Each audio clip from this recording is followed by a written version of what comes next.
Pemirsa, kasus dugaan penganiayaan oleh guru Supriyani terhadap murid kelas 1 SD Negeri 04 Baito di Konawe Selatan, Sulawesi Tenggara membetot perhatian DPR dan juga Kementerian Pendidikan Dasar dan Menengah.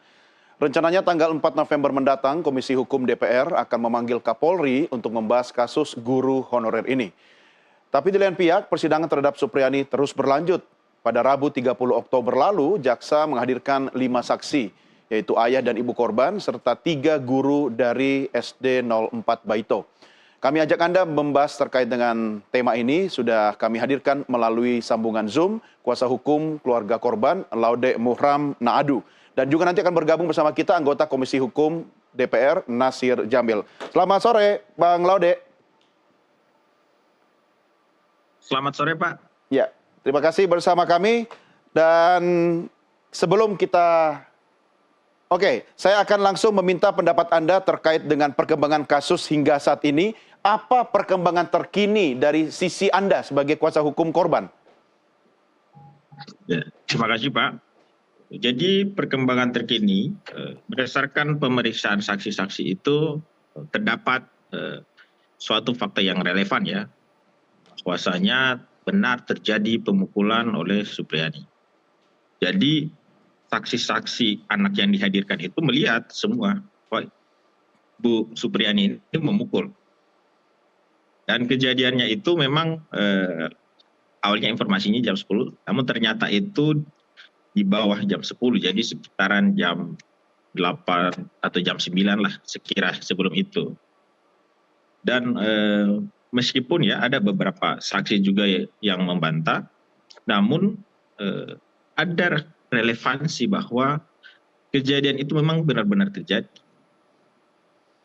Seperti halnya bahwasanya wali kelas 1A mengatakan bahwa dia sempat meninggalkan ruangan.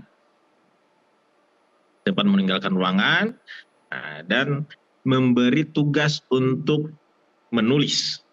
Seperti itu. Jadi di range waktu meninggalkan ruangan itu dan memberi tugas menulis, itu kejadian itu terjadi. Dan saat meninggalkan ruangan, wali kelas 1A itu melihat di kelas 1B itu ada Ibu Supriyani. Seperti itu. Jadi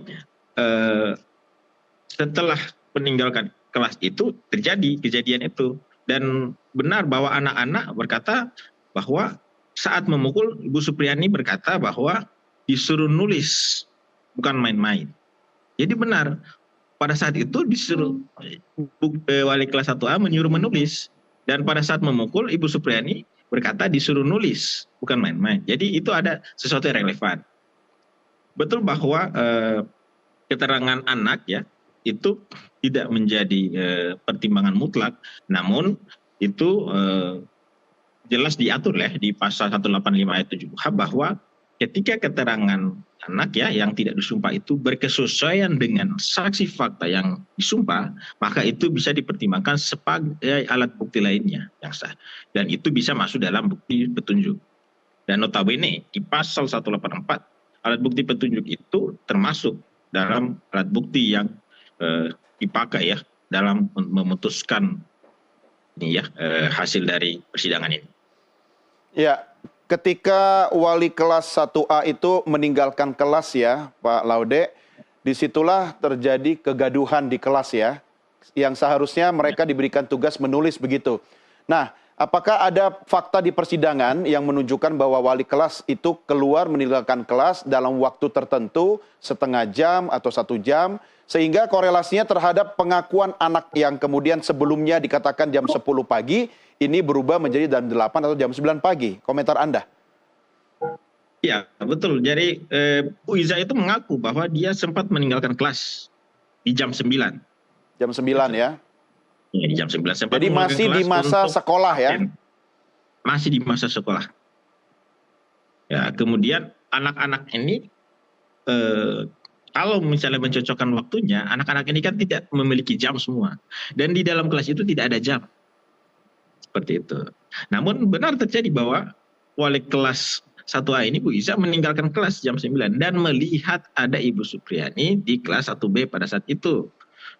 Ya, artinya meninggalkan kelas ini adalah pengakuan dari wali kelas sendiri ya? Iya, wali kelas 1A, wali kelas Oke, korban. kalau kita kesampingkan keterangan dari saksi anak tadi yang 3 orang tadi, apakah keterangan dari wali kelas 1A tersebut bisa dijadikan pegangan yang mengatakan bahwa memang guru Supriyani masuk ke ruang kelasnya 1A, sementara dia adalah guru di kelas 1B, tapi tidak melihat terjadinya aksi pemukulan? Ya, kalau dia tidak melihat terjadinya pemukulan, ya tentu saja karena dia meninggalkan kelas. Jadi yang melihat itu ya orang-orang di dalam kelas. Nah, makanya dipakailah ada 2 saksi anak ya dan 1 saksi anak sebagai korban. Seperti itu. Ya, kalau misalnya saksi anak lebih dari 3 orang, apakah memungkinkan? Walaupun kita kesampingkan bahwa saksi anak tidak bisa dijadikan dimintai keterangan dalam persidangan, bukan alat Saya bukti pikir ya? untuk ya, jadi kalau untuk alat bukti ya namanya saksi anak kan tidak disumpah. Ya, Oke. tidak disumpah itu tidak begitu dipertanggungjawabkan ya untuk keabsahannya. Namun ketika ya itu di 185 ayat 7 itu ketika saksi anak ini relevan dengan saksi lainnya yang disumpah ya maka itu akan dipertimbangkan menjadi sah sebagai alat bukti lainnya.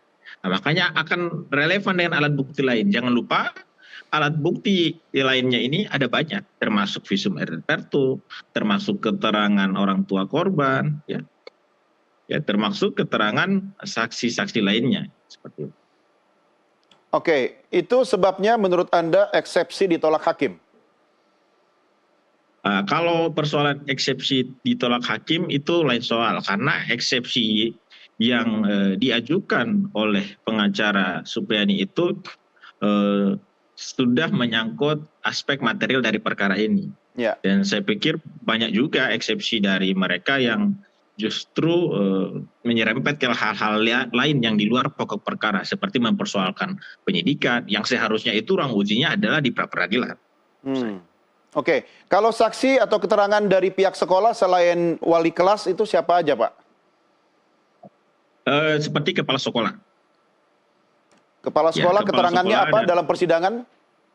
Kepala sekolah dia memberi keterangan bahwa dia tidak melihat kejadiannya itu ya karena memang pada saat itu dia tidak berada di sekolah ya.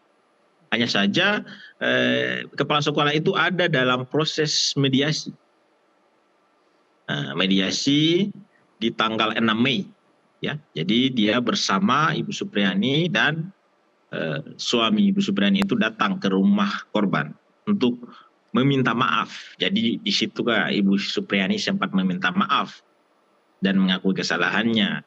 Namun orang tua korban sudah terlanjur merasa dipermainkan ya karena pada saat pelaporan di tanggal 28 April itu Supriyani itu ya sebelum pelaporan di mediasi Supriyani menantang dan di situ sempat membentak anak korban ya di korban membentak korban di hadapan Siapa itu, penyidik, Pak? di hadapan Guru Supriyani yang membentak. Apa ya, yang dilakukan? Bentakannya seperti apa? dia bentak, "Hei, siapa yang pukul kau?" Gitu. Jadi tergambar di situ betapa kejamnya ini Bu Supriyani. Jadi sempat membentak. Makanya dilakukan pelaporan karena tidak tercapai upaya mediasi dan Bu Supriyani tidak mengaku seperti itu. Namun toh di tanggal 6 Mei dia datang bersama kepala sekolah. Kepala sekolah ini ya menyaksikan bahwa Ibu Supriyani ya pernah mengakui begitu.